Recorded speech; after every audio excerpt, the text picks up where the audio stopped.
बिस्मिल्लाहिर्रहमानिर्रहीम, अस्सलाम वालेकुम। मुअज़्ज़ज़ नाज़रीन करामी, यूएमटी टीवी के साथ मुझे कहते हैं मोहम्मद अरहम नईम और खुशामदीद कहता हूँ आपको यूएमटी टीवी के पॉडकास्ट में। यूएमटी टीवी के पॉडकास्ट का मकसद हमेशा हर प्रोग्राम के आगाज़ में, हर इंट्रोडक्शन के अंदर आपको बताता हूँ, हम प्रोफेशनल्स को बुलाते हैं, इंडिविजुअल्स को बुलाते हैं ताकि वो आपसे आकर गुफ्तगू करें, आपसे आकर हम कलाम हो सकें और आप उन लोगों से कुछ अच्छी अच्छी बातें सीख सकें। आजकल का ये जो दौर है ना, ये इंसानियत को सर्व करने का भी है, हेल्थ का ख्याल रखने का भी है।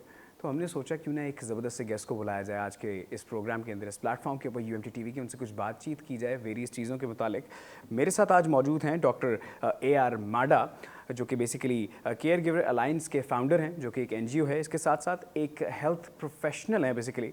तो उनसे बातचीत करेंगे कुछ चीज़ों के मुतालिक, कुछ उनके NGO के मुतालिक, कुछ जेनेरिक हेल्थ प्रॉब्लम्स के मुतालिक जो कि यूथ के अंदर रहते हुए मुझे और आपको फेस करने में आती हैं और ओल्ड एज के अंदर जाकर फेस करने में आ सकती हैं। तो मेरा ख्याल है मैं बहुत बोल लिया। Without any further due, let's get started. अस्सलाम वालेकुम सर। वालेकुम अस्सलाम। वही है जो दुख भरे मौसम की वीरानी में सीनों पर धनक और लम्हों की खुशबू से महकता हाथ रखता है, क्या बात जो दिलों को जानता है और उनमें मोहब्बत नाम का सौगात रखता है। तो उसी के नाम से आगाज़ करते हैं। क्या बात है सर। सो बहुत शुक्रिया फॉर द टाइमिंग और आप अपने मधु की आपके प्रोग्राम में जज़ाकल्लाह खैर, आपने अपने बिजी स्केड्यूल से वक्त निकाला सर। माशाल्लाह 3-4 काम एक साथ इकट्ठे कर रहे हैं। इतने बिजी स्केड्यूल से वक्त निकाल कर तशरीफ लेकर आना, it's a hectic task and we are actually honoured.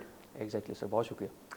अच्छा डॉक्टर साहब, मुझे पहले तो बताइएगा, बेसिक टॉपिक के ऊपर आने से पहले कुछ गपशप करते हैं। कुछ जानना चाहूँगा, आगाज़ कब किया और क्या चीज़ जहन के अंदर आई? Because I studied your profile as well that you have been working with media as well and you are a health professionalist as well. आपने NGO की बुनियाद भी रखी।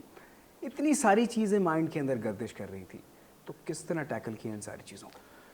इन 2017 जब मैं ग्रेजुएशन ही कर रहा था तो मेरे माइंड में एक आया कि पाकिस्तान में जिस तरह से हेल्थ सेक्टर को उस तरह से टारगेट किया जाता है कि मैं इसको एक्सप्लोर करना चाहिए। हमने एक NGO बनाई care giver alliance by professional के नाम से। फिर हम ऐसे एरियाज़ में गए जहाँ बेसिक सहूलियात नहीं है, बेसिक हेल्थ यूनिट्स आप अगर हमारे देख लें, वहाँ आपको बकरियाँ बांधी हुई मिलेंगी, वहाँ आपको चारा डिस्ट्रीब्यूट करने वाले मिलेंगे। तो वहाँ पे जाके जब हमने टारगेट किया कि हमारी हेल्थ किस तरह से काम कर रही है, इनिशियली तो हमारा ये था कि उसको देखें कि वाकई ही काम हो रहा है या नहीं। तो वहाँ से मुझे लगा कि यार क्यों ना हम अपने ही लोगों के लिए सर्व करें। हमारे पास इतनी फैसिलिटीज़ हैं, सिटीज़ में रहते हुए तो आपको इतना मसला नहीं होता, लेकिन जब गांव देहातों में जाते हैं तो वहाँ पे लोग जो मेडिसिन को खुराक के तौर पे इस्तेमाल कर रहे होते हैं। आप वजह फरमाने से एक कैंप हमारा हो रहा था शकरगढ़ में, एक रूरल एरिया है जहाँ पे हम कैंप कर रहे थे। तो वहाँ की जो लोकल पॉपुलेशन थी हमारे कैंप में आ रहे थे, फ्री ऑफ कॉस्ट सर्विसेज हम दे रहे, मेडिसिन, कंसल्टेंसी, जो डायग्नोसिस वगैरह था। तो जो मेडिसिन वो लेके जा रहे थे, एक इतनी अर्ज थी कि वो मेडिसिन डबल लेना चाह रहे थे कि जी हमें और भी दे दें और भी दे दें, और वो मेडिसिन उठा के अपने घरों में जाके रख रहे थे और ऐसे वो चीज़ें मतलब मेडिसिन लेके जा रहे थे जैसे उनके लिए खुराक है। तो मैं ये समझता हूँ वहाँ पे हमने देखा कि बेसिक हेल्थ यूनिट्स या जो लोकल एरियाज में जो डॉक्टर्स बैठे होते हैं वो एक तो क्वैक्स होते हैं ना, उनके पास प्रोफेशनल डिग्रीज होती हैं। इसी वजह से इसी वजह से ये चीज़ हमने देखी कि पाकिस्तान में इस चीज़ की गैप है। और हेल्थ शोबा जो हमारा ऑलरेडी पहले से ही 75 सालों से नेगलेक्ट किया जा रहा है। अच्छा सर, जिस तरह आपने भी तस्करा किया, it's been like a great work कि आपने NGO की बुनियाद रखी स्पेसिफिकली लोगों के अंदर अवेयरनेस क्रिएट करने के लिए। जानना चाहूँगा, जब बुनियाद रखी होगी तो चैलेंजेस मस्ट हैं, हार्डशिप्स आप जब तक फेस नहीं करते you can not be a strong individual. तो कुछ चाहता हूँ व्यूअर्स के साथ शेयर करें किस तरह के चैलेंजेस फेस करने में आए। आपने बात की चैलेंजेस की, तो चैलेंजेस मैं समझता हूँ कि हर एक की लाइफ में आते हैं। वजह फरमा रहे हैं, और ज़रूरी जो चैलेंजेस को चैलेंज समझ करके उसको चैलेंज को फेस करता है, मैं समझता हूँ कि वही इंसान आगे बहुत सारी चीज़ों से वजह फरमा रहे हैं। जब मैं चैलेंज को चैलेंज ही लेके गुजरूंगा, मेरी लाइफ में स्किल्स नहीं आएंगी, मेरी लाइफ में बेहतरी नहीं आएगी, मैं कुछ सीखने की तरफ नहीं जा पाऊँगा। हम चैलेंज को बड़ा एक पहाड़ समझ के कहते हैं जी नहीं इसको नहीं करना, तो जब हम नहीं करते तो अपना रास्ते मोड़ लेते हैं, तो चैलेंज उधर का उधर ही है। तो चैलेंज को आप उसको अच्छे पॉजिटिव वे से लेकर चले तो आपके लिए चैलेंज बहुत कुछ आसानियाँ पैदा करता है। और कहते हैं कि दुख भी आपके लिए बड़ी एक नेमत होती है। फरमा रहे हैं। तो मैं ये समझता हूँ कि चैलेंजेस अपने साथ बड़े रास्ते भी लेकर आते हैं। एग्जैक्टली, आपका थिंकिंग पर्सपेक्टिव वास्ट हो जाता है, आपको पता होता है। इनफैक्ट अगर आप फेल भी हो गए हैं डॉक्टर साहब, मैं ये समझता हूँ कि अगर आप फेल हो गए हैं तो failure is not a disgrace. Failure दर हकीकत आपके लिए एक रिवॉर्ड है। अगर आपने कोई गलती की है अपने किसी मामले में, किसी गोल को अचीव करने में, आप रात को सोएंगे तो आपको पता होगा यार मैंने ये गलती दोहराई है पिछली दफ़ा, I don't have to repeat that next time. तो इवेंचुअली लेडीज एंड जेंटलमैन जब आप अपने आप पर फोकस करेंगे और पूरी मेहनत से अपना बेस्ट शॉट देंगे तो you gonna be successful one day. Sir अब ज़रा कुछ आते हैं मेडिकल की जानिब, क्योंकि डॉक्टर साहब हमारे साथ बैठे हुए हैं, वो मेडिकल की बात उनसे ना करें तो फिर तो हमारी जाती है. सर आजकल के दौर में हम एक चीज़ बड़ा फ्रीक्वेंटली देख रहे हैं कि हमारे वालिदैन के वक्त में, हमारे दादा दादी के वक्त के अंदर हमें हड्डियों का दर्द सामने आता था देखने में, बहुत कॉमन था, ओल्ड एज के अंदर जाकर हो जाया करता था. लेकिन आजकल यूथ इस चीज़ से सफ़र कर रही है. वज़न उठा लिया, बैक में पेन आ गई, कमर में चुक पड़ गई, गर्दन के अंदर दर्द हो गया तकिया गलत एंगल से रखने से. क्या वजूहात हैं? यूथ क्यों पर्टिकुलरली इस तरह के प्रॉब्लम्स के अंदर फॉल कर रही है? देखिए, सबसे पहली बड़ी बात तो आपने की कि यूथ क्यों इफेक्ट हो रही है. तो यूथ का सबसे बड़ा मसला ये है कि हमारी खुराक में वो चीज़ नहीं रही जो पहले वो होती थी या होनी चाहिए थी, वो हम खुराक नहीं ले रहे.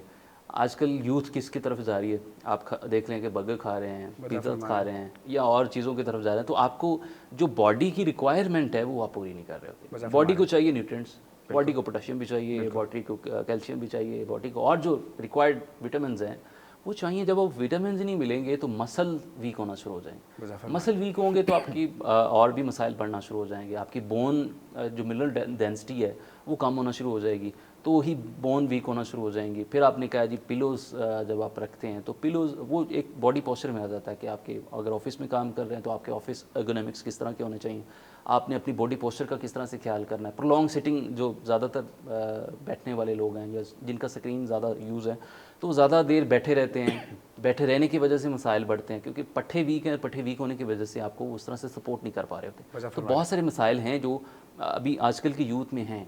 फिर उस साइकोलॉजिकली बहुत से मसाइल आ जाना शुरू हो जाते हैं. तो सारी चीज़ें जो है इंटरलिंक्ड. वजह फरमा रहे हैं. अच्छा सर, यूथ के साथ काफ़ी सारे प्रॉब्लम्स और भी ज़्यादा एसोसिएटेड हैं. हम अमूमन एंजाइटी डिप्रेशन के अंदर भी चले जाते हैं. यूथ का सबसे बड़ा इशू है आजकल. आपने फॉर एग्जांपल मेरा फाइनल ईयर प्रोजेक्ट है, मैं वो फाइनल ईयर प्रोजेक्ट ठीक नहीं कर पाया, I am gonna fall into depression ultimately, and that depression is going to destroy my overall career if I haven't overcomed it. वो आगे चल के मुझे तंग करेगा. मैं चाहता हूँ स्टूडेंट्स को कुछ आप ऐसा भी मोटिवेट करें कि भाई फेल हो गए हो कोई बात नहीं, अगला शॉट दो, कामयाब हो जाओगे. देखिए, ये मसाइल शुरू होते हैं नर्चरिंग से. अब देखें पेरेंट्स बच्चे को किस तरह से गाइड कर रहे हैं. पेरेंट्स उनको बता रहे हैं कि आपने लग्जरी लाइफ की तरफ कैसे जाना है. पेरेंट्स ये नहीं बता रहे कि आपको दुख दर्द में, आपको मुश्किलात में जीना कैसे है, वो नहीं बताया जाता. ठीक है, आप बच्चा अगर बड़ा हो गया है, उसको चैलेंज आना शुरू हो गए हैं, वो डायरेक्टली बात करता है पेरेंट्स से. पेरेंट्स उसको कहते हैं जी मैं खुद हल कर देता हूँ. पेरेंट्स क्यों नहीं कहते कि बच्चे आपने ये खुद मसाइल को टैकल करना, खुद आपने देखना है. जब वो खुद मसाइल में नहीं पड़ेगा, वो खुद उन मसलों को खुद से हल नहीं करेगा तो मसले बढ़ेंगे. आप स्ट्रेस लेना शुरू कर देते हैं. दूसरा मसला ये हमारे यहाँ के छोटी सी डिप्रेशन या छोटा सा भी मसला हो जाए तो उनको हम डिप्रेशन या एंजाइटी कह देते हैं. तो हालांकि ऐसा नहीं है, डिप्रेशन इज़ समथिंग डिफरेंट. तो आगे जाके बड़े उसके मसाइल आते हैं. तो मैं ये कहता हूँ कि पेरेंट्स को ये चीज़ अपने बच्चे को नर्चरिंग में, अपने बच्चे की तरबियत करते हुए ये ख्याल रखना है कि उसको आप क्या सिखा रहे हो. सर एक और बड़ा मेजर मसला स्पेसिफिकली जो मैं आपसे पूछना चाह रहा हूँ, डायबिटीज़ आजकल हर दूसरे बंदे को है. और इनफैक्ट 25-30 साल की उम्र के अंदर भी डायबिटीज़ हम नोटिस कर रहे हैं कि लोगों के अंदर सामने आ रही है. बिल्कुल ऐसे मल्टीपल रीजंस हो सकते हैं. हम जिस तरह एज यू स्टेटेड, हम फास्ट फूड वाली दुनिया, हम बर्गर बच्चे बनते चले जा रहे हैं. फास्ट फूड ज़्यादा कंज्यूम करते हैं, फिजी ड्रिंक्स बहुत ज़्यादा इस्तेमाल करते हैं, शुगर का इस्तेमाल ज़्यादा है. फिर उसके बाद मुझे एक चीज़ और लगती है, बाकी आप डॉक्टर बेहतरीन तरह से रोशनी डालेंगे इस पर, हम एक्सरसाइज नहीं करते. खाने के बाद मीठा भी आपने कंज्यूम किया है, जिधर खाया उधर ही लेट गए, उधर ही बैठ गए हैं. डायबिटीज़ बढ़ती चली जा रही है. अगर कोई शख्स प्री डायबिटिक हो गया है, for example it's not 100% diabetic, उसको क्या रूटीन फॉलो करनी चाहिए ताकि वो अल्टीमेटली प्रॉपर डायबिटिक ना हो?